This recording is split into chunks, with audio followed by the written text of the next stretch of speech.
नमस्कार दर्शकों और साथियों, मैं आज मोदी पटेल भाईंदर पश्चिम के साईं बाबा उद्यान में स्थित हूँ और मेरे साथ भाजपा के कहते हैं ना कदावर नेता, आरएसएस से जुड़े हुए और पूर्व नगर सेवक ओम प्रकाश गारोडिया जी हैं, जिन्होंने इस उद्यान की देखिए किस तरह से ये जो देख रहे हैं बच्चों को खेलने के लिए इंस्ट्रूमेंट लगाए हुए हैं। ये इंस्ट्रूमेंट पूरे मीरा भाईंदर में कहीं देखने को उद्यानों में नहीं मिलते हैं। आज जो उद्यानों में लगाए जाते हैं वो सिर्फ आर्टिफिशियल लगा दिए जाते हैं, उसका कोई देख रेख नहीं होती। लेकिन कई वर्षों से बच्चे यहाँ पे खेलते हैं। इलेक्ट्रॉनिक उपकरण हैं खेलने के, जो इन्होंने दुबई से मंगाए थे और 10 लाख की निधि खर्च करके यहाँ पे स्थापित किए थे। लेकिन महानगर पालिका ने इसकी देख रेख की सुध नहीं ली।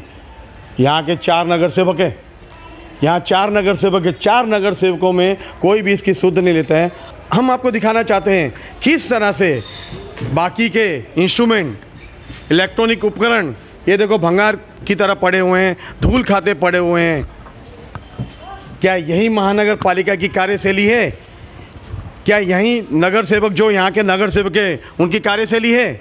अगर आपने यहाँ पे नगर पालिका का पैसा इस्तेमाल किया है तो जनता का पैसा है, उसे व्यर्थ मत कीजिए। मेरे बगल में एक गार्डन है, उद्यान है महाराणा प्रताप रोड पे, वो भी हम आपको दिखाएंगे। 3 बार वो रिपेयरिंग हो चुका है। यहाँ के नगर सेवक सिर्फ अपनी निधि का दुरुपयोग करते हैं, महज दिखावे के लिए, सिर्फ टकेबारी के लिए। आइए जानते हैं ओम प्रकाश जी से किस तरह से इस गार्डन पे प्रकाश डालेंगे और ये जो उपकरण है जो देख रेख नहीं हो रही है तो महानगर पालिका को क्या संदेश देंगे, क्या कहेंगे सर आप? पहली बात आपको मैं बताता हूँ, जब मैं नगर सेवक चुन के आया वो मेरा एक उद्देश्य था कि रोड, गटर, ऐसी जगह पर पैसा खर्चा नहीं करने का, ऐसी जगह पर पैसा खर्चा करने का जो महापालिका नहीं करती है या कम करती है। तो मैंने शमशान भूमि, स्कूल, गार्डन, ऐसी जगह चुनी। आपके मालूमात के लिए भाईंदर स्कूल जो अपने 10 नंबर की स्कूल है, उसका पूरा संडास का, बाथरूम का रिनोवेशन मैंने कराया। आज भी तो पार्टी लगी हुई है। भाईंदर वेस्ट का पुलिस स्टेशन का ऊपर का शेड बनाया, करीब 2000 फुट का शेड मैंने बनाया। नीचे बाथरूम बनाए। बालाजी नगर का विकास किया गार्डन का। ये गार्डन मैंने 2011 में बनाया। और एक मेरी कल्पना थी कि भाईंदर में इलेक्ट्रॉनिक्स कोई भी ऐसा खिलौना का गार्डन बने जो किधर भी नहीं हो। और आपको बताता हूँ 2001 से 2011 तक मैंने इसका पाठ पूरा किया। तो 2011 में ये गार्डन मेरे को मंजूरी दिया। और मेरे एक अच्छे दोस्त हैं, उनकी अच्छी फैक्ट्री है, उनके माध्यम से ये गार्डन बनाया। और इसको बनाने के बाद में मैं निरंतर आकर के इसी देख रेख कर रहा हूँ। ऐसा नहीं कि मैंने छोड़ दिया है। बीच में सितोले साहब कमिश्नर आए थे, उनको मैं बताया कि ऐसा गार्डन है साहब, कोई नगर सेवक ध्यान नहीं देता है। तो उन्होंने उस समय 3-4 लाख रुपया दिया, पूरे खिलौनों का सब रिपेयरिंग करवाया, चालू है। आज ये स्थिति है, 4 नगर सेवक है और 40 लाख की निधि आती है। शायद ये कलर भी नहीं किया उन्होंने, पंखा भी, इलेक्ट्रिक भी, कर इसमें शॉर्ट सर्किट हो जाता है तो शायद 2-3 बच्चे जैसे अभी हुआ है वैसा इधर भी हो जाएगा। न इलेक्ट्रिक डिपार्टमेंट को लेना देना है, न नगर सेवक को। ये सब इलेक्ट्रिक से है, या तो निकाल दो। आपको लगता है ये नहीं चाहिए तो निकाल दो, लेकिन कम से कम इलेक्ट्रिक से है, इधर इतने उपकरण लगा, उसका मेंटेन तो करो ना। लेकिन कोई भी ध्यान नहीं देता है। और मैं कल आया था यहाँ पर, मेरे को यहाँ के कुछ लोगों ने बुलाया, ओम जी आप ध्यान दो। मैंने उनसे पूछा भी, उनसे बाइट भी लिया कि बाबा आप भी मेरे को लिख के दो। और भी बोला हमको लिखने को नहीं आता है। कहने का मतलब यहाँ पर बच्चे का जन्मदिन मनाते थे पेरेंट्स आकर के, 15-15 बच्चों को ला कर के खिलौने पर बैठा कर यहाँ पर केक काटते थे। लेकिन आज इसकी दशा देख रहे हो। 4 नगर, आज तो क्या नगर से वो गटर बनाता है और फोटो डालता है, गटर बनाया, गुड जॉब। हमारे जैसे लोग गुड जॉब। झाड़ू मारता है, झाड़ू मारने का फोटो बोला गुड जॉब। अरे क्या जॉब? उनका काम है, नगर से चुन के आए हैं, उनका काम है भाईंदर की शमशान भूमि है, भाईंदर का स्कूल है, भाईंदर के जो सार्वजनिक क्षेत्र जहाँ पर पब्लिक ज़्यादा आती है, ऐसे जगहों को देखने का किसी को मतलब नहीं है। खाली एक ही धंधा, पैसा कमाओ।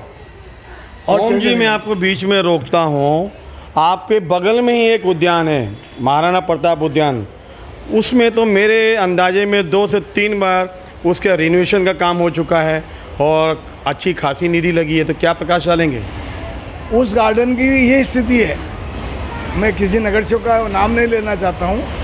वहाँ पर एक प्याऊ भी है, वो प्याऊ को संस्था ने मांगा था कि आप नहीं चला तो हमको जो हम पब्लिक के पानी के लिए उसका उपयोग करेंगे, लेकिन रिपेयरिंग कौन करेगा? नगर सेवक। पैसा किधर से आएगा? नगर सेवक को। तो आज उस गार्डन की भी कम से कम आप बोल रहे हो 2 या 3 बार, मुझे मालूम है उस गार्डन का कम से कम 5 बार करोड़ों रुपया, 20-20 लाख रुपया साल का है, 1 करोड़ के ऊपर खर्चा हुआ है, लेकिन आज तक उसकी स्थिति वैसी की वैसी है। लोग बोलते भी नहीं है, लोग भी देखते क्या करें, जाने दो, कौन मगजमारी करेगा, ऐसा हो गया। ओम जी, यहाँ के जो नवनियुक्त आयुक्त आए हैं, IAS ऑफिसर हैं डॉक्टर विजय राठौड़ जी, उनको क्या संदेश देंगे और क्या कहना चाहेंगे उनसे आप मेरे माध्यम से?